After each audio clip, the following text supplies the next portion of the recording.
ਸਾਰੇ ਭੈਣ ਭਰਾਵਾਂ ਨੂੰ ਜੈ ਮਸੀਹ ਦੀ। ਅੱਜ ਦੇ ਵਚਨ ਦਾ ਮਨਨ ਕਰਨ ਤੋਂ ਪਹਿਲਾਂ ਅਸੀਂ ਪ੍ਰਾਰਥਨਾ ਵਿੱਚ ਜਾਵਾਂਗੇ।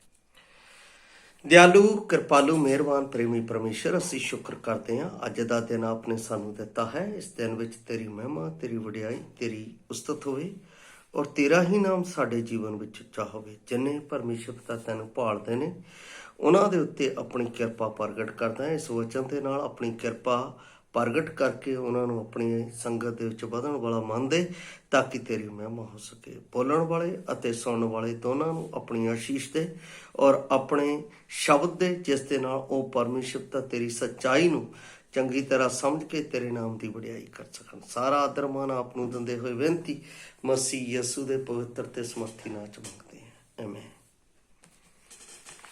ਪਿਆਰੇ ਅਜ਼ੀਜ਼, ਅੱਜ ਦੇ ਜੋ ਵਚਨ ਦਾ ਮੈਂ ਭਾਗ ਲਿਆ ਹੈ ਉਹ ਲਿਆ ਹੈ ਯਹੋਨਾ ਦੀ ਅੰਜੀਲ 10 ਅਧਿਆਏ ਉਸ ਦੀ 27 ਆਇਤ ਦੇ ਵਿੱਚੋਂ ਲਿਆ ਹੈ।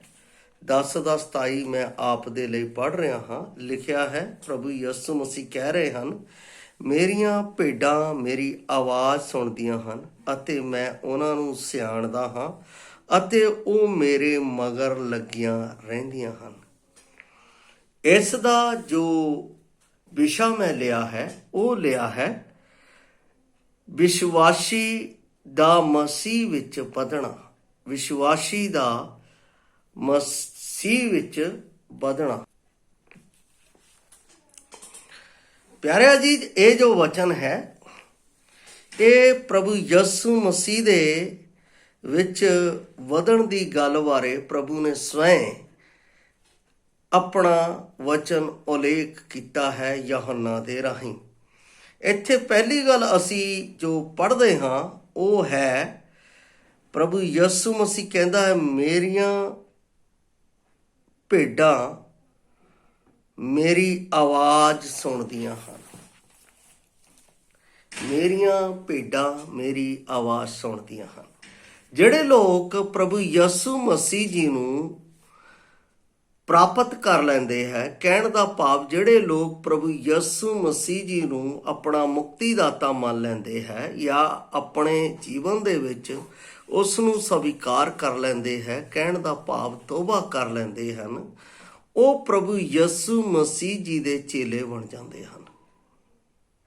ਬਾਈਬਲ ਦੇ ਵਿੱਚ ਜਦੋਂ ਅਸੀਂ ਯਹੋਨਾ ਰਚੀ ਸੁਸਮਾਚਾਰ 8 ਅਧਿਆਏ ਉਸ ਦੀ 31 ਆਇਤ ਨੂੰ ਪੜ੍ਹਦੇ ਹਾਂ ਤਾਂ ਉੱਥੇ ਪ੍ਰਭੂ ਯਿਸੂ ਮਸੀਹ ਕਹਿੰਦਾ ਹੈ, ਤਦ ਯਿਸੂ ਨੇ ਉਹਨਾਂ ਯਹੂਦੀਆਂ ਨਾਲ ਜਿਨ੍ਹਾਂ ਨੇ ਉਸ ਉੱਤੇ ਪ੍ਰੀਤ ਕੀਤੀ ਸੀ ਕਿਹਾ, ਜੇਕਰ ਤੁਸੀਂ ਮੇਰੇ ਵਚਨ ਵਿੱਚ ਬਣੇ ਰਹੋਗੇ ਤਾਂ ਸੱਚਮੁੱਚ ਤੁਸੀਂ ਮੇਰੇ ਚੇਲੇ ਠਹਿਰੋਗੇ।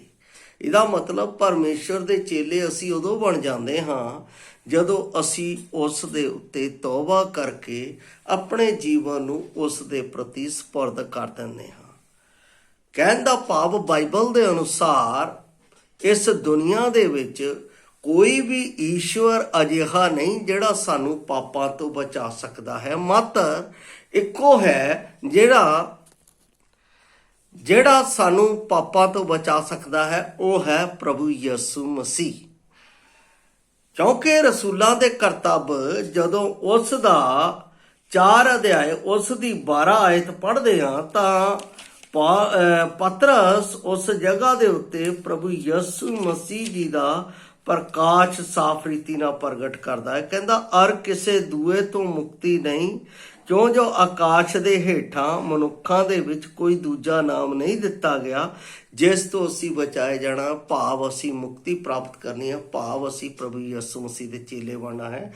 ਉਹ ਹੈ ਯਿਸੂ ਮਸੀਹ, ਕੋਈ ਹੋਰ ਨਾਮ ਨਹੀਂ ਦਿੱਤਾ ਗਿਆ। ਇਸ ਦਾ ਮਤਲਬ ਪਹਿਲੀ ਗੱਲ ਜੋ ਅਸੀਂ ਇੱਥੇ ਪੜ੍ਹ ਰਹੇ ਹਾਂ ਉਹ ਇਹ ਪੜ੍ਹ ਰਹੇ ਹਾਂ, ਬਾਈਬਲ ਦੱਸਦੀ ਹੈ ਕਿ ਮੇਰੀਆਂ ਭੇਡਾਂ ਮੇਰੀ ਆਵਾਜ਼ ਨੂੰ ਸੁਣਦੀਆਂ ਹਨ। ਜੋ ਅਸੀਂ ਇਸ ਜਗ੍ਹਾ ਦੇ ਉੱਤੇ ਵਚਨ ਪੜ੍ਹਿਆ ਹੈ, ਮੇਰੀਆਂ ਭੇਡਾਂ ਮੇਰੇ ਸ਼ਬਦ ਨੂੰ ਸੁਣਦੀਆਂ। ਇਹਦਾ ਮਤਲਬ ਜਿਹੜੀ ਭੇਡ ਬਚ ਗਈ, ਜਿਸ ਨੇ ਤੌਬਾ ਕਰ ਲਈ, ਉਹ ਹਮੇਸ਼ਾ ਪ੍ਰਭੂ ਦੀ ਆਵਾਜ਼ ਸੁਣਦੀ ਹੈ। ਪ੍ਰਭੂ ਦੀ ਆਵਾਜ਼ ਕਿਵੇਂ ਸੁਣਦੀ ਹੈ? ਸਵਾਲ ਇਹ ਹੈ। ਹੁਣ ਦੂਸਰੀ ਗੱਲ ਇਹ ਹੈ ਕਿ ਪਰਮੇਸ਼ਰ ਦੀ ਆਵਾਜ਼ ਕਿਵੇਂ ਸੁਣਦੀ ਹੈ। ਅਸੀਂ ਜਦੋਂ ਪਰਮੇਸ਼ਰ ਦੇ ਨਾਲ ਗੱਲਬਾਤ ਕਰਨੀ ਹੈ ਤਾਂ ਕਿਸ ਤਰ੍ਹਾਂ ਕਰਨੀ ਹੈ? ਕਿਸ ਤਰ੍ਹਾਂ ਸਾਨੂੰ ਪਤਾ ਲੱਗਦਾ ਹੈ ਕਿ ਅਸੀਂ ਪਰਮੇਸ਼ਰ ਦੀ ਆਵਾਜ਼ ਨੂੰ, ਪਰਮੇਸ਼ਰ ਦੇ ਉਸ ਸ਼ਬਦ ਨੂੰ ਕਿਵੇਂ ਸੁਣ ਰਹੇ ਹਾਂ? ਮੈਂ ਜਦੋਂ ਪਰਮੇਸ਼ਰ ਦੇ ਵਚਨ ਦੇ ਵਿੱਚ ਪੜ੍ਹਦਾ ਹਾਂ ਤਾਂ ਇੱਥੇ ਲਿਖਿਆ, ਜਦ ਬਾਈਬਲ ਅਸੀਂ ਪੜ੍ਹਦੇ ਹਾਂ ਤਾਂ ਆਪਣੇ ਵਚਨ ਅਤੇ ਆਤਮਾ ਜਿਹੜਾ ਪ੍ਰਕਾਸ਼ਨ ਹੁੰਦਾ ਹੈ, ਜੋ ਬੋਲਦਾ ਹੈ, ਉਸ ਦੇ ਰਾਹੀਂ ਅਸੀਂ ਪਰਮੇਸ਼ਰ ਦੀ ਆਵਾਜ਼ ਨੂੰ, ਸ਼ਬਦ ਨੂੰ ਸੁਣਦੇ ਹਾਂ, ਜੋ ਮੇਰੇ ਜੀਵਨ ਦੇ ਲਈ ਸਹੀ ਹੈ, ਜੋ ਮੇਰੇ ਜੀਵਨ ਦੇ ਲਈ ਉਚਿਤ ਹੈ, ਉਹ ਅਸੀਂ ਸੁਣਦੇ ਹਾਂ। ਉਹ ਅਸੀਂ ਕਿੱਦਾਂ ਸੁਣਦੇ ਹਾਂ? ਪਰਮੇਸ਼ਰ ਦੇ ਵਚਨ ਦੇ ਨਾਲ। ਜਦੋਂ ਮੈਂ ਪਹਿਲਾ ਤਿਮੋਥੀਅਸ 2 ਅਧਿਆਏ ਉਸ ਦੀ 16 ਆਇਤ ਨੂੰ ਪੜ੍ਹਦਾ ਹਾਂ, ਦੂਸਰਾ ਤਿਮੋਥੀਅਸ 3 ਅਧਿਆਏ ਉਸ ਦੀ 16 ਆਇਤ ਨੂੰ ਪੜ੍ਹਦਾ ਹਾਂ ਤਾਂ ਇੱਥੇ ਲਿਖਿਆ ਹੈ, ਸਾਰੀ ਲਿਖਤ ਪਰਮੇਸ਼ਰ ਦੇ ਆਤਮਾ ਤੋਂ ਹੈ।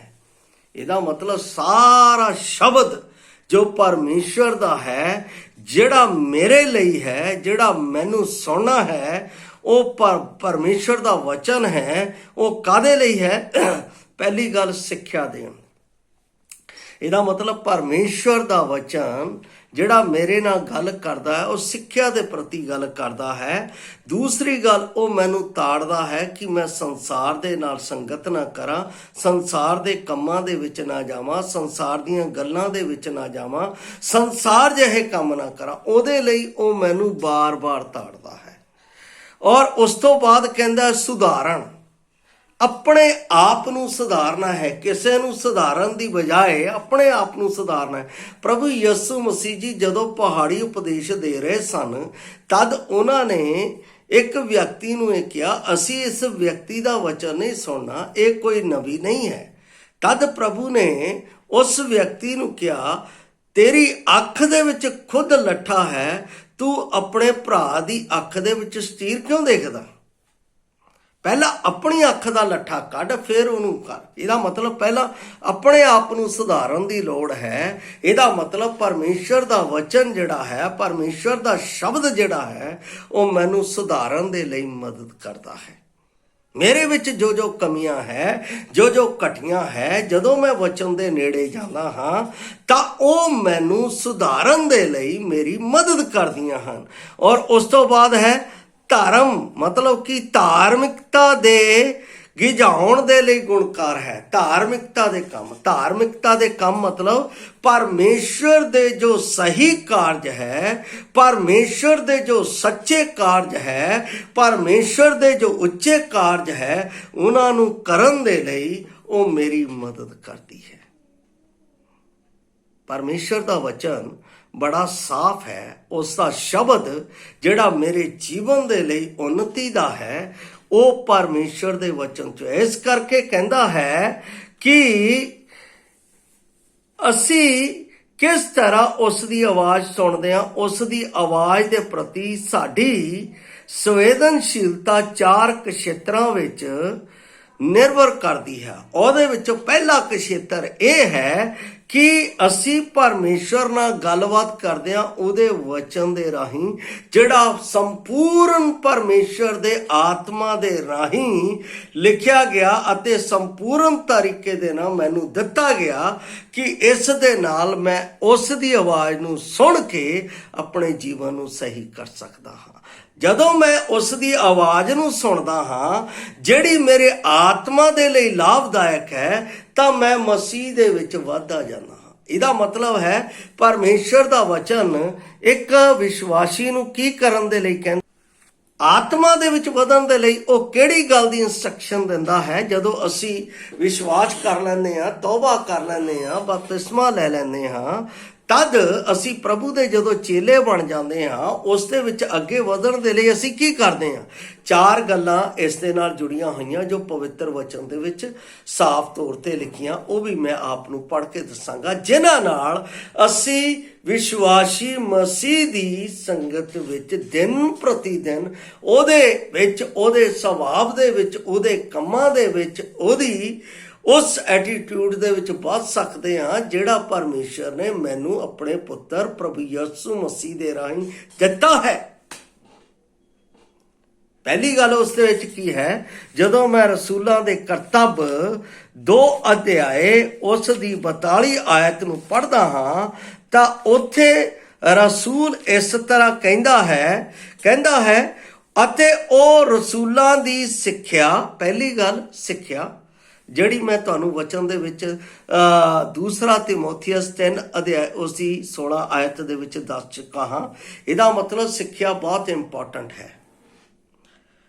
ਕਹਿੰਦਾ ਹੈ ਪਰਮੇਸ਼ਰ ਅਗਰ ਮਨੁੱਖ ਨੂੰ ਸਿੱਖਿਆ ਹੈ ਤਾਂ ਉਸ ਦੇ ਗੁਣ ਅਤੇ ਉਸ ਦੀ ਬੋਲਬਾਣੀ ਅਤੇ ਉਸ ਦਾ ਆਦਰ ਸਤਿਕਾਰ ਦੱਸ ਦਿੰਦਾ ਹੈ ਕਿ ਇਹ ਵਿਅਕਤੀ ਦਾ ਜੋ ਗਿਆਨ ਹੈ, ਜੋ ਸਿੱਖਿਆ ਹੈ, ਉਹ ਕਿੱਥੇ ਤੱਕ ਹੈ। ਜਦੋਂ ਅਸੀਂ ਪਰਮੇਸ਼ਰ ਦੇ ਵਚਨ ਦੀ ਸਿੱਖਿਆ ਲੈਂਦੇ ਹਾਂ ਤਾਂ ਪਰਮੇਸ਼ਰ ਦੇ ਗੁਣ ਸਾਡੇ ਵਿੱਚ ਪ੍ਰਗਟ ਹੁੰਦੇ ਆ, ਤਾਂ ਪਰਮੇਸ਼ਰ ਦੀ ਮਹਿਮਾ ਸਾਡੇ ਵਿੱਚ ਉਜਾਗਰ ਹੁੰਦੀ ਹੈ।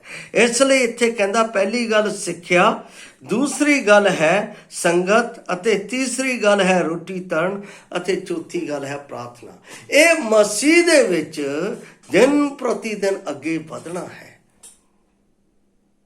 ਕਿਉਂਕਿ ਉਹ ਪਹਿਲੀ ਗੱਲ ਕੀ ਕਹਿੰਦਾ ਹੈ ਯੋਹੰਨਾ 10:27 ਦੇ ਵਿੱਚ, ਮੇਰੀਆਂ ਭੇਡਾਂ ਮੇਰਾ ਸ਼ਬਦ ਸੁਣਦੀਆਂ। ਜਦੋਂ ਮੇਰੀਆਂ ਭੇਡਾਂ ਮੇਰਾ ਸ਼ਬਦ ਸੁਣਦੀਆਂ ਇਹਦਾ ਮਤਲਬ ਪਰਮੇਸ਼ਰ ਦੇ ਨਾਲ ਵਾਰਤਾਲਾਪ ਕਰ ਰਹੀਆਂ, ਉਹ ਪਰਮੇਸ਼ਰ ਦੇ ਨਾਲ ਉਸ ਦੀ ਬਾਣੀ ਨੂੰ ਸੁਣ ਰਹੀਆਂ, ਪੜ੍ਹ ਰਹੀਆਂ। ਇਹ ਵਿਸ਼ਵਾਸੀ ਦੇ ਵਿੱਚ ਪਹਿਲਾ ਕਦਮ ਹੋਣਾ ਯਕੀਨੀ ਹੈ। ਦੂਸਰੀ ਗੱਲ ਅਸੀਂ ਇਸ ਵਿੱਚ ਅਸੀਂ ਕੀ ਪੜ੍ਹ ਰਹੇ ਹਾਂ, ਜੋ ਪਰਮੇਸ਼ਰ ਦੇ ਵਚਨ ਵਿੱਚ ਹੈ ਕਿ ਅਸੀਂ ਪਰਮੇਸ਼ਵਰ ਨਾਲ ਗੱਲਬਾਤ ਕਰਦੇ ਹਾਂ। ਪਹਿਲੀ ਗੱਲ ਪਰਮੇਸ਼ਵਰ ਸਾਡੇ ਨਾਲ ਗੱਲਬਾਤ ਕਰਦਾ ਹੈ, ਦੂਸਰੀ ਗੱਲ ਅਸੀਂ ਪਰਮੇਸ਼ਵਰ ਨਾਲ ਗੱਲਬਾਤ ਕਰਦੇ ਹਾਂ। ਅਸੀਂ ਪਹਿਲਾਂ ਉਹ ਸਾਡੇ ਨਾਲ ਗੱਲਬਾਤ ਕਰਦਾ ਹੈ ਆਪਣੇ ਵਚਨ ਦੇ ਰਾਹੀਂ, ਦੂਸਰਾ ਹੁਣ ਅਸੀਂ ਉਹਦੇ ਨਾਲ ਗੱਲਬਾਤ ਕਰਦੇ ਹਾਂ। ਕਿਵੇਂ, ਕਿਸ ਤਰੀਕੇ ਨਾਲ? ਮੇਰੇ ਨਾਲ ਤੁਸੀਂ ਪੜ੍ਹ ਸਕਦੇ ਹੋ ਯੋਹੰਨਾ ਦੀ ਅੰਜੀਲ 15 ਅਧਿਆਏ ਉਸ ਦੀ 7 ਆਇਤ ਨੂੰ ਮੈਂ ਆਪ ਦੇ ਨਾਲ ਪੜ੍ਹਨ ਜਾ ਰਿਹਾ ਹਾਂ। ਇੱਥੇ ਲਿਖਿਆ ਹੈ, ਜੇ ਤੁਸੀਂ ਮੇਰੇ ਵਿੱਚ ਰਹੋ ਅਤੇ ਮੇਰੀਆਂ ਗੱਲਾਂ ਤੁਹਾਡੇ ਵਿੱਚ ਰਹਿਣ ਤਾਂ ਜੋ ਚਾਹੋ ਮੰਗੋ ਉਹ ਤੁਹਾਡੇ ਲਈ ਹੋ ਜਾਵੇਗਾ। ਇਹਦਾ ਮਤਲਬ ਪਹਿਲੀ ਗੱਲ ਇੱਥੇ ਕੀ ਕਹਿੰਦਾ ਹੈ, ਜੇ ਤੁਸੀਂ ਮੇਰੇ ਵਿੱਚ ਰਹੋ ਅਤੇ ਮੇਰੇ ਵਚਨ ਤੁਹਾਡੇ ਵਿੱਚ ਰਹਿਣ ਤਾਂ ਜੋ ਚਾਹੋ ਤੁਸੀਂ ਪਿਤਾ ਤੋਂ ਮੰਗੋ ਤੁਹਾਡੇ ਲਈ ਮੇਰੇ ਨਾਮ ਦੇ ਵਿੱਚ ਹੋ ਜਾਵੇਗਾ। ਇਹਦਾ ਮਤਲਬ ਪਰਮੇਸ਼ਰ ਦੇ ਨਾਲ ਅਸੀਂ ਵਾਰਤਾਲਾਪ ਕਰਨੀ ਹੈ ਪ੍ਰਾਰਥਨਾ ਦੇ ਰਾਹੀਂ। ਪ੍ਰਾਰਥਨਾ ਦੇ ਰਾਹੀਂ ਜਦੋਂ ਅਸੀਂ ਗੱਲਬਾਤ ਕਰਦੇ ਹਾਂ ਤਾਂ ਪਰਮੇਸ਼ਵਰ ਸਾਡੀ ਸੁਣਦਾ ਹੈ। ਬਾਈਬਲ ਦੇ ਵਿੱਚ ਯਸ਼ਾ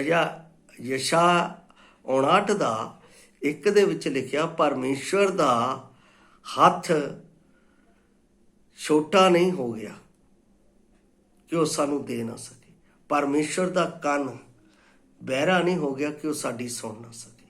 ਸਾਡਾ ਪਰਮੇਸ਼ਵਰ ਧਰਮੀ ਦੀ ਸੁਣਦਾ ਹੈ, ਧਰਮੀ ਦੇ ਉੱਤੇ ਉਸਦੇ ਕੰਨ ਲੱਗੇ ਰਹਿੰਦੇ ਆ। ਇਹਦਾ ਮਤਲਬ ਜਦੋਂ ਅਸੀਂ ਪਰਮੇਸ਼ਵਰ ਦੇ ਨਾਲ ਗੱਲ ਕਰਦੇ ਹਾਂ ਤਾਂ ਅਸੀਂ ਪ੍ਰਭੂ ਯਿਸੂ ਮਸੀਹ ਵਿੱਚ ਜੋ ਧਰਮੀ ਬਣਾਏ ਗਏ ਆ ਤਾਂ ਉਹ ਸਾਡੀ ਆਵਾਜ਼ ਨੂੰ ਸੁਣਦਾ ਹੈ ਅਤੇ ਉਸ ਦਾ ਉੱਤਰ ਦਿੰਦਾ ਹੈ। ਕਿੰਨੀ ਵੱਡੀ ਗੱਲ ਹੈ। ਮਸੀਹ ਵਿੱਚ ਜਦੋਂ ਅਸੀਂ ਵਧਣਾ ਹੈ, ਇੱਕ ਵਿਸ਼ਵਾਸੀ ਨੇ ਪਹਿਲੀ ਗੱਲ ਉਹਨੂੰ ਪਰਮੇਸ਼ਵਰ ਦੇ ਨਾਲ ਵਾਰਤਾਲਾਪ, ਜੋ ਪਰਮੇਸ਼ਵਰ ਸਾਡੇ ਨਾਲ ਗੱਲਬਾਤ ਕਰਦਾ ਹੈ ਵਚਨ ਦੇ ਰਾਹੀਂ, ਉਹ ਕਰਨੀ ਹੈ। ਦੂਸਰੀ ਗੱਲ ਅਸੀਂ ਉਸ ਦੇ ਨਾਲ ਗੱਲ ਕਰਨੀ ਹੈ ਪ੍ਰਾਰਥਨਾ ਦੇ ਰਾਹੀਂ, ਤਾਂ ਕਿ ਪਰਮੇਸ਼ਵਰ ਦਾ ਸਾਡੇ ਵਿੱਚ ਅੱਗੇ ਵਧਣਾ ਹੋ ਸਕੇ। ਇਸੇ ਕਰਕੇ 27 ਦੇ ਵਿੱਚ ਕਹਿੰਦਾ, ਮੇਰੀਆਂ ਭੇਡਾਂ ਮੇਰਾ ਸ਼ਬਦ ਸੁਣਦੀਆਂ ਅਤੇ ਮੈਂ ਉਹਨਾਂ ਨੂੰ ਜਾਣਦਾ। ਪਰਮੇਸ਼ਵਰ ਮੈਨੂੰ ਪਛਾਣਦਾ ਹੈ, ਮੇਰਾ ਨਾਮ ਲੈ ਕੇ ਮੈਨੂੰ ਪਛਾਣਦਾ ਹੈ। ਪੌਲਸ ਨੂੰ ਉਸਨੇ ਬੁਲਾਇਆ ਜਦੋਂ ਤਾਂ ਉਸ ਨੂੰ ਇਹ ਕਿਹਾ, ਹੇ ਸੌਲਸ ਤੂੰ ਮੈਨੂੰ ਕਿਉਂ ਸਤਾਉਂਦਾ ਹੈ। ਜਦੋਂ ਪਤਰਸ ਸੁੱਤਾ ਹੋਇਆ ਸੀ ਉਹਨੂੰ ਥਪਥਪਾ ਕੇ ਉਠਾਇਆ, ਉੱਠ ਕੁਰਨੇਲੀਅਸ ਜਿਹੜਾ ਪਰਮੇਸ਼ਰ ਦੀ ਭਗਤੀ ਕਰਦਾ ਸੀ, ਉਸ ਦੇ ਨਾਲ ਪਰਮੇਸ਼ਰ ਉਸ ਦਾ ਨਾਮ ਲੈ ਕੇ ਉਸ ਨੂੰ ਬੁਲਾਉਂਦਾ, ਹੇ ਕੁਰਨੇਲੀਅਸ, ਹੇ ਕੁਰਨੇਲੀਅਸ, ਤੇਰੇ ਦਾਨ ਅਤੇ ਤੇਰੀ ਪ੍ਰਾਰਥਨਾ ਪਰਮੇਸ਼ਰ ਦੇ ਕੋਲ ਪਹੁੰਚੇ ਹਨ। ਪਰਮੇਸ਼ਰ ਮੇਰੇ ਅਤੇ ਆਪ ਦੇ ਨਾਮ ਨੂੰ ਚੰਗੀ ਤਰ੍ਹਾਂ ਜਾਣਦਾ ਹੈ। ਇਸ ਲਈ ਤਾਂ ਇੱਥੇ ਉਹ ਕਹਿੰਦਾ ਹੈ ਕਿ ਮੇਰੀਆਂ ਭੇਡਾਂ ਮੇਰੀਆਂ ਸ਼ਬਦ ਨੂੰ ਜਾਣਦੀਆਂ, ਸੁਣਦੀਆਂ ਅਤੇ ਮੈਂ ਉਹਨਾਂ ਨੂੰ ਜਾਣਦਾ। ਇਹਦਾ ਮਤਲਬ ਮੈਂ ਉਹਨਾਂ ਨੂੰ ਪਛਾਣਦਾ। ਪਹਿਲੀ ਗੱਲ, ਮੈਂ ਵਚਨ ਦੇ ਕੋਲ ਆਉਣਾ ਹੈ। ਦੂਸਰੀ ਗੱਲ, ਜਦੋਂ ਮੈਂ ਪ੍ਰਾਰਥਨਾ ਕਰਦਾ ਤਾਂ ਪਰਮੇਸ਼ਰ ਮੇਰੇ ਵੱਲ ਦੇਖਦਾ ਅਤੇ ਉਹ ਮੈਨੂੰ ਪਛਾਣਦਾ ਹੈ। ਬਾਈਬਲ ਦੇ ਵਿੱਚ ਜਦੋਂ ਅਸੀਂ ਦੂਸਰਾ ਇਤਿਹਾਸ 16:9 ਪੜ੍ਹਦੇ ਹਾਂ ਤਾਂ ਉੱਥੇ ਪਰਮੇਸ਼ਰ ਕਹਿੰਦਾ ਹੈ, ਪਰਮੇਸ਼ਰ ਦੀ ਅੱਖ ਉਹਦੇ ਭੈ ਮੰਨਣ ਵਾਲਿਆਂ ਦੇ ਉੱਤੇ ਲੱਗੀ ਰਹਿੰਦੀ ਹੈ, ਜਿਹੜੇ ਉਹਦੀ ਇੱਛਾ ਦੇ ਅਨੁਸਾਰ ਚੱਲਦੇ ਹਨ, ਜਿਹੜੇ ਉਹਦੀ ਇੱਛਾ ਦੇ ਅਨੁਸਾਰ ਚੱਲਦੇ ਹਨ। ਇਹਦਾ ਮਤਲਬ ਪਰਮੇਸ਼ਰ ਉਹਨਾਂ ਨੂੰ ਪਛਾਣਦਾ ਹੈ ਜਿਹੜੇ ਉਹਦੀ ਇੱਛਾ ਦੇ ਅਨੁਸਾਰ ਚੱਲ ਰਹੇ। ਅਸੀਂ ਜੇ ਉਹਦੀ ਇੱਛਾ ਦੇ ਨਾਲ ਪ੍ਰਾਰਥਨਾ ਕਰ ਰਹੇ ਹਾਂ ਤਾਂ ਬਾਈਬਲ ਦੇ ਵਿੱਚ ਲਿਖਿਆ ਤਾਂ ਸਾਡੀ ਸੁਣਦਾ ਵੀ ਹੈ, ਕਿਉਂਕਿ ਜਦੋਂ ਅਸੀਂ ਪਹਿਲਾ ਯੋਹੰਨਾ 5 ਦਾ 5 ਅਧਿਆਏ ਪੜ੍ਹਦੇ ਹਾਂ ਤਾਂ ਉਸ ਵਿੱਚ ਉਸ ਦੀ ਮੈਂ 14 ਆਇਤ ਆਪ ਦੇ ਨਾਲ ਪੜ੍ਹ ਰਿਹਾ ਹਾਂ। ਇੱਥੇ ਕਹਿੰਦਾ ਅਤੇ ਉਹਦੇ ਅੱਗੇ ਸਾਨੂੰ ਦਲੇਰੀ ਹੈ, ਸੋ ਇਹ ਹੈ ਭਾਈ ਕਿ ਅਸੀਂ ਉਹਦੀ ਇੱਛਾ ਦੇ ਅਨੁਸਾਰ ਕੁਝ ਮੰਗਦੇ ਹਾਂ ਤਾਂ ਉਹ ਸਾਡੀ ਸੁਣਦਾ ਹੈ। ਕਿੰਨੀ ਅਦਭੁਤ ਗੱਲ ਹੈ। ਇਹਦਾ ਮਤਲਬ ਪਹਿਲੀ ਗੱਲ, ਅਸੀਂ ਪਰਮੇਸ਼ਵਰ ਸਾਡੇ ਨਾਲ ਗੱਲਬਾਤ ਕਰਦਾ ਹੈ ਤਾਂ ਅਸੀਂ ਉਹਦੇ ਨਾਲ ਕਰਨੀ ਹੈ। ਦੂਸਰੀ ਗੱਲ, ਅਸੀਂ ਜਦੋਂ ਪਰਮੇਸ਼ਵਰ ਨਾਲ ਗੱਲਬਾਤ ਕਰਦੇ ਹਾਂ ਤਾਂ ਉਹਦੀ ਅੱਖ, ਉਹਦਾ ਧਿਆਨ ਸਾਡੇ ਉੱਤੇ ਲੱਗਿਆ ਰਹਿੰਦਾ ਹੈ। ਤਦ ਅਸੀਂ ਮਸੀਹ ਦੇ ਵਿੱਚ ਵੱਧਦੇ ਹਾਂ। ਅਤੇ ਜਦੋਂ ਅਸੀਂ ਮਸੀਹ ਦੇ ਵਿੱਚ ਵੱਧਦੇ ਹਾਂ ਤਾਂ ਇਸ ਯੁੱਗ ਦਾ ਈਸ਼ਵਰ ਸਾਡੇ ਨੇੜੇ ਨਹੀਂ, ਕਿਉਂਕਿ ਇਹੋ ਗੱਲ ਤਾਂ ਯੋਹੰਨਾ ਨੇ ਕਹੀ ਸੀ, ਪ੍ਰਭੂ ਤੂੰ ਸਾਡੇ ਵਿੱਚ ਵਧੇ ਤੇ ਅਸੀਂ ਘਟੀਏ। ਅਸੀਂ ਆਪਣੇ ਆਪ ਨੂੰ, ਆਪਣੀਆਂ ਅਭਿਲਾਸ਼ਾਵਾਂ ਨੂੰ, ਆਪਣੀਆਂ ਕਾਮਨਾ ਨੂੰ ਇਸ ਵਚਨ ਦੇ ਨਾਲ ਮਾਰਨਾ ਹੈ, ਕਿਉਂਕਿ ਪਰਮੇਸ਼ਵਰ ਦਿਨ ਪ੍ਰਤੀ ਦਿਨ ਉਹਨਾਂ ਨੂੰ ਖਤਮ ਕਰਨ ਦੇ ਲਈ ਆਪਣੇ ਵਚਨ ਦੇ ਵਿੱਚ ਸਾਡੇ ਨਾਲ ਗੱਲਬਾਤ ਕਰਦਾ ਹੈ। ਪਰ ਜਦੋਂ ਅਸੀਂ ਪ੍ਰਾਰਥਨਾ ਕਰਦੇ ਹਾਂ, ਪ੍ਰਭੂ ਤੂੰ ਸਾਨੂੰ ਆਪਣਾ ਬਲ ਦੇ, ਤਾਂ ਉਹ ਸਾਨੂੰ ਬਲ ਦਿੰਦਾ ਹੈ ਕਰਨ ਦੇ ਲਈ। ਪਰ ਅਸੀਂ ਉਹ ਕਰਨਾ ਹੈ। ਜੇ ਅਸੀਂ ਨਹੀਂ ਕਰਦੇ ਤਾਂ ਅਸੀਂ ਮਸੀਹ ਦੇ ਵਿੱਚ ਕਦੇ ਅੱਗੇ ਵੱਧ ਨਹੀਂ ਸਕਦੇ। ਤੀਸਰੀ ਗੱਲ ਇਸ ਦੇ ਵਿੱਚ ਵਚਨ ਦੇ ਵਿੱਚ ਉਹ ਕਹਿੰਦਾ ਹੈ, ਅਤੇ ਉਹ ਮੇਰੇ ਪਿੱਛੇ ਪਿੱਛੇ ਚੱਲਦੀਆਂ ਹਨ। ਪਿੱਛੇ ਪਿੱਛੇ ਜਿਹੜੀ ਪਰਮੇਸ਼ਵਰ ਦੀ ਭੇਡ ਹੈ, ਜਿਹਨੂੰ ਪਰਮੇਸ਼ਵਰ ਨੇ ਚੁਣ ਲਿਆ, ਜਿਹੜੇ ਪਰਮੇਸ਼ਵਰ ਦੇ ਚੇਲੇ ਬਣ ਗਏ, ਜਿਨ੍ਹਾਂ ਨੇ ਪਰਮੇਸ਼ਵਰ ਨੂੰ ਆਪਣੇ ਜੀਵਨ ਦੇ ਵਿੱਚ ਪੂਰਨ ਤਰੀਕੇ ਨਾਲ ਸਵੀਕਾਰ ਕਰ ਲਿਆ ਹੈ, ਉਹ ਇਸ ਦੁਨੀਆ ਦੇ ਵਿੱਚ ਇਸ ਦੁਨੀਆ ਨੂੰ ਛੱਡ ਕੇ ਪਰਮੇਸ਼ਵਰ ਦੇ ਪਿੱਛੇ ਪਿੱਛੇ ਚੱਲਦੇ ਆ। ਜਦੋਂ ਪਰਮੇਸ਼ਰ ਪੁੱਤਰ ਨੇ ਤਿਮੋਥੀਅਸ ਨੂੰ ਸੱਦਿਆ ਤਾਂ ਮੈਂ ਉਸ ਖੰਡ ਨੂੰ ਪੜ੍ਹਨਾ ਚਾਹੁੰਦਾ। ਮਤੀ 9:9 ਦੇ ਵਿੱਚ ਇੱਥੇ ਲਿਖਿਆ ਹੈ, ਯਸੂ ਨੇ ਉੱਥੋਂ ਅੱਗੇ ਵੱਧ ਕੇ ਮਤੀ ਨਾਮੇ ਇੱਕ ਮਨੁੱਖ ਨੂੰ ਮਸੂਲ ਦੀ ਚੌਂਕੀ ਤੇ ਬੈਠੇ ਵੇਖਿਆ ਔਰ ਉਹਨੂੰ ਕਿਹਾ, ਭਾਈ ਮੇਰੇ ਮਗਰ ਹੋ ਤੁਰ, ਅਤੇ ਉਹ ਉੱਠ ਕੇ ਉਹਦੇ ਮਗਰ ਹੋ ਤੁਰਿਆ। ਮੇਰੀਆਂ ਭੇਡਾਂ ਮੇਰੇ ਪਿੱਛੇ ਕਿਉਂ ਚੱਲਦੀਆਂ? ਮੇਰੀਆਂ ਭੇਡਾਂ ਕਾਹਤੇ ਚੱਲਦੀਆਂ? ਮੇਰੀਆਂ ਭੇਡਾਂ ਮੇਰੇ ਪਿੱਛੇ। ਇਸ ਗੱਲ ਨੂੰ ਪੂਰਨ ਰੀਤੀ ਨਾਲ ਸਮਝਣਾ ਹੈ। ਕਾਰਨ, ਪਹਿਲੀ ਗੱਲ, ਪਰਮੇਸ਼ਵਰ ਜਿਹੜਾ ਜ਼ਬੂਰ 23:1 ਦੇ ਵਿੱਚ ਕਹਿੰਦਾ, ਯਹੋਵਾ ਮੇਰਾ ਚਰਵਾਹਾ ਹੈ, ਮੈਨੂੰ ਕੋਈ ਘਟੀ ਨਹੀਂ ਹੋਵੇਗੀ। ਉਹ ਮੈਨੂੰ ਹਰੀ ਹਰੀ ਘਾਹ ਤੇ ਬਿਠਾਉਂਦਾ ਅਤੇ ਸੁਖਦਾਈ ਪਾਣੀਆਂ ਦੇ ਨਾਲ ਮੈਨੂੰ ਤ੍ਰਿਪਤ ਕਰਦਾ ਹੈ। ਇਹਦਾ ਮਤਲਬ ਮੇਰਾ ਜਿਹੜਾ ਅਯਾਲੀ ਹੈ, ਮੇਰਾ ਜਿਹੜਾ ਚਰਵਾਹਾ ਹੈ, ਜਿਹੜਾ ਮੇਰਾ ਪਰਮੇਸ਼ਵਰ ਹੈ, ਜਿਸ ਨੇ ਆਪਣੀ ਭੇਡ ਨੂੰ ਆਪਣੇ ਲਹੂ ਦੇ ਨਾਲ ਮੁੱਲ ਖਰੀਦਿਆ ਹੈ, ਉਹ ਉਸ ਦੇ ਲਈ ਹਰ ਇੱਕ ਕਾਰਜ ਭਲਾਈ ਦੇ ਲਈ ਪ੍ਰਗਟ ਕਰਦਾ ਹੈ। ਜਿਹੜਾ ਭਲਾਈ ਦੇ ਲਈ ਪ੍ਰਗਟ ਕਰਦਾ ਹੈ, ਭੇਡਾਂ ਉਹਦੇ ਪਿੱਛੇ ਪਿੱਛੇ ਪਿੱਛੇ ਜਾਂਦੀਆਂ ਅਤੇ ਉਹਦੀ ਆਵਾਜ਼ ਨੂੰ ਪਛਾਣਦੀਆਂ। ਜੇ ਕੋਈ ਦੂਸਰਾ ਕੋਈ ਆਵਾਜ਼ ਮਾਰੇ ਜਾਂ ਦੂਸਰਾ ਕੋਈ ਉਹਨਾਂ ਨੂੰ ਆਪਣੇ ਵੱਲ ਬੁਲਾਵੇ, ਉਹਨਾਂ ਵੱਲ ਨਹੀਂ ਜਾਂਦੀਆਂ। ਇਹ ਭੇਡ ਉਹ ਭੇਡ ਹੈ ਜਿਹੜੀ ਪ੍ਰਭੂ ਦੀ ਕਲੀਸਿਆ ਦੇ ਵਿੱਚ ਚੁਣੀ ਗਈ ਹੈ, ਜਿਹੜੀ ਪਰਮੇਸ਼ਰ ਦੀ ਕਲੀਸਿਆ ਦੇ ਵਿੱਚ ਉਸ ਦੇ ਲਹੂ ਦੇ ਨਾਲ ਬਚਾਈ ਗਈ ਹੈ ਅਤੇ ਪਾਪ ਤੋਂ ਛੁਡਾਈ ਗਈ ਹੈ, ਉਹ ਉਹਦੇ ਪਿੱਛੇ ਪਿੱਛੇ ਤੁਰਦੀ ਹੈ ਅਤੇ ਉਹ ਆਪਣੇ ਮਾਲਕ ਦੀ ਆਵਾਜ਼ ਨੂੰ ਪਛਾਣਦੀ ਹੈ। ਮਤੀ ਇਸੇ ਕਰਕੇ ਆਵਾਜ਼ ਪਛਾਣ ਗਿਆ ਕਿ ਇਹ ਜਗਤ ਦਾ ਕਰਤਾ ਹੈ, ਇਹ ਮੁਕਤੀ ਦਾਤਾ ਹੈ, ਇਹ ਪਰਮੇਸ਼ਰ ਹੈ, ਜਿਹਨੇ ਮੈਨੂੰ ਮੇਰੇ ਪਾਪੀ ਦੇ ਉੱਤੇ ਦਇਆ ਕਰਕੇ ਆਪਣੇ ਕੋਲ ਬੁਲਾਇਆ। ਮੈਂ ਇਹਦੇ ਪਿੱਛੇ ਚੱਲਾਂਗਾ। ਹੁਣ ਮੈਂ ਸੰਸਾਰ ਦੇ ਪਿੱਛੇ ਨਹੀਂ ਚੱਲਾਂਗਾ। ਹੁਣ ਸੰਸਾਰ ਦੇ ਵਿੱਚ ਮੇਰਾ ਕੁਛ ਨਹੀਂ, ਹੁਣ ਸੰਸਾਰ ਦੇ ਨਾਲ ਮੇਰਾ ਕੋਈ ਵਾਸਤਾ ਨਹੀਂ। ਜੇ ਮੈਂ ਮਸੀਹ ਦੇ ਵਿੱਚ ਵਧਣਾ ਹੈ ਤਾਂ 3 ਕਦਮ ਹੈ ਮੇਰੇ ਜੀਵਨ ਦੇ ਵਿੱਚ। ਪਹਿਲੀ ਗੱਲ ਹੈ, ਇਸ ਜਗ੍ਹਾ ਦੇ ਉੱਤੇ ਲਿਖਿਆ, ਮੈਨੂੰ ਉਹਦੀ ਆਵਾਜ਼ ਸੁਣਨੀ ਹੈ, ਕਿਹਦੇ ਰਾਹੀਂ? ਪਰਮੇਸ਼ਰ ਦੇ ਵਚਨ ਦੇ ਰਾਹੀਂ। ਦੂਸਰੀ ਗੱਲ ਹੈ ਕਿ ਉਹ ਭੇਡ ਜਿਹੜੀ ਸ਼ਬਦ ਸੁਣਦੀ ਹੈ ਉਹ ਉਸ ਨੂੰ ਜਾਣਦਾ ਹੈ। ਇਹਦਾ ਮਤਲਬ ਮੈਂ ਪਰਮੇਸ਼ਰ ਦੇ ਨਾਲ ਪ੍ਰਾਰਥਨਾ ਦੇ ਨਾਲ ਗੱਲਬਾਤ ਕਰਨੀ ਹੈ, ਜਿਹਦੇ ਨਾਲ ਉਹ ਮੇਰੀ ਆਵਾਜ਼ ਨੂੰ ਪਛਾਣ ਕੇ ਉਸ ਦਾ ਉੱਤਰ ਦਿੰਦਾ ਹੈ। ਤੀਸਰੀ ਗੱਲ, ਉਹ ਉਹਦੇ ਪਿੱਛੇ ਪਿੱਛੇ ਚੱਲਦੀ ਹੈ। ਇਹਦਾ ਮਤਲਬ ਹੈ ਜਦੋਂ ਅਸੀਂ ਮਸੀਹ ਦੇ ਪਿੱਛੇ ਚੱਲਦੇ ਹਾਂ, ਮਸੀਹ ਦੇ ਪਦ ਚਿੰਨ੍ਹਾਂ ਦੇ ਉੱਤੇ ਚੱਲਦੇ ਹਾਂ, ਤਾਂ ਪਰਮੇਸ਼ਵਰ ਸਾਨੂੰ ਆਪਣੀ ਆਸ਼ੀਸ਼ ਦੇ ਨਾਲ ਦਿਨ ਪ੍ਰਤੀ ਦਿਨ ਭਰਪੂਰ ਕਰਦਾ ਹੈ, ਕਦੇ ਅਧੂਰਾ ਨਹੀਂ ਛੱਡਦਾ। ਇਸ ਲਈ ਪਿਆਰੋ, ਜੇ ਅਸੀਂ ਮਸੀਹ ਵਿੱਚ ਵਧਣਾ ਚਾਹੁੰਦੇ ਹਾਂ ਤਾਂ ਅਸੀਂ ਆਪਣੇ ਜੀਵਨ ਨੂੰ ਪੂਰਨ ਰੀਤੀ ਨਾਲ ਪਰਮੇਸ਼ਰ ਦੇ ਅੱਗੇ ਸਮਰਪਿਤ ਕਰਕੇ ਪਰਮੇਸ਼ਰ ਦੀ ਆਵਾਜ਼ ਨੂੰ ਸੁਣੀਏ। ਔਰ ਦੂਸਰੀ ਗੱਲ, ਅਸੀਂ ਆਵਾਜ਼ ਨੂੰ ਸੁਣਨ ਦੇ ਨਾਲ ਉਸ ਨੂੰ ਜਾਣਨਾ ਹੈ। ਤੀਸਰੀ ਗੱਲ, ਅਸੀਂ ਉਹਦੇ ਪਿੱਛੇ ਪਿੱਛੇ ਚੱਲਣਾ ਹੈ। ਇਹਨਾਂ ਤਿੰਨਾਂ ਦੇ ਵਿੱਚ ਮੈਂ 3 ਗੱਲਾਂ ਆਪ ਦੇ ਨਾਲ ਦੱਸੀਆਂ। ਪਹਿਲੀ ਗੱਲ, ਅਸੀਂ ਪਰਮੇਸ਼ਰ ਸਾਡੇ ਨਾਲ ਆਪਣੇ ਵਚਨ ਦੇ ਨਾਲ ਗੱਲ ਕਰਦਾ ਹੈ। ਦੂਸਰੀ ਗੱਲ, ਅਸੀਂ ਉਸ ਦੇ ਨਾਲ ਪ੍ਰਾਰਥਨਾ ਦੇ ਵਿੱਚ ਗੱਲਬਾਤ ਕਰਦੇ ਹਾਂ। ਔਰ ਤੀਸਰੀ ਗੱਲ, ਉਹ ਸਾਨੂੰ ਆਪਣੇ ਪਿੱਛੇ ਚੱਲਣ ਦੇ ਲਈ ਦਿਨ ਪ੍ਰਤੀ ਦਿਨ ਆਪਣੇ ਵਚਨ ਦਾ ਵਿਕਾਸਵਾ ਸਾਨੂੰ ਦਿੰਦਾ ਹੈ। ਇਸ ਲਈ ਆਓ ਅਸੀਂ ਉਸ ਪਰਮੇਸ਼ਰ ਦੇ ਵਚਨ ਦੇ ਪਿੱਛੇ ਚੱਲ ਕੇ, ਉਸ ਦੀ ਆਵਾਜ਼ ਨੂੰ ਸੁਣ ਕੇ, ਉਸ ਨੂੰ ਪਛਾਣਦੇ ਹੋਏ ਉਸ ਦੇ ਵਿੱਚ ਉਸ ਆਮਦ ਤੱਕ ਵਧਦੇ ਜਾਈਏ, ਜਿਸ ਆਮਦ ਦਾ ਪਰਮੇਸ਼ਰ ਨੇ ਮੇਰੇ ਨਾਲ ਅਤੇ ਆਪ ਦੇ ਨਾਲ ਵਾਅਦਾ ਕੀਤਾ ਹੈ ਕਿ ਮੈਂ ਮੁੜ ਫੇਰ ਆਵਾਂਗਾ।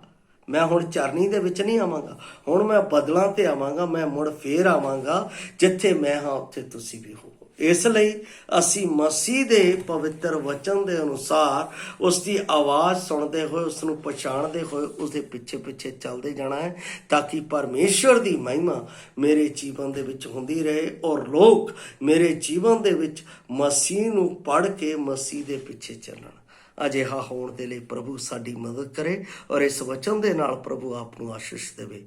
ਮਾਰਾਨਾਥਾ।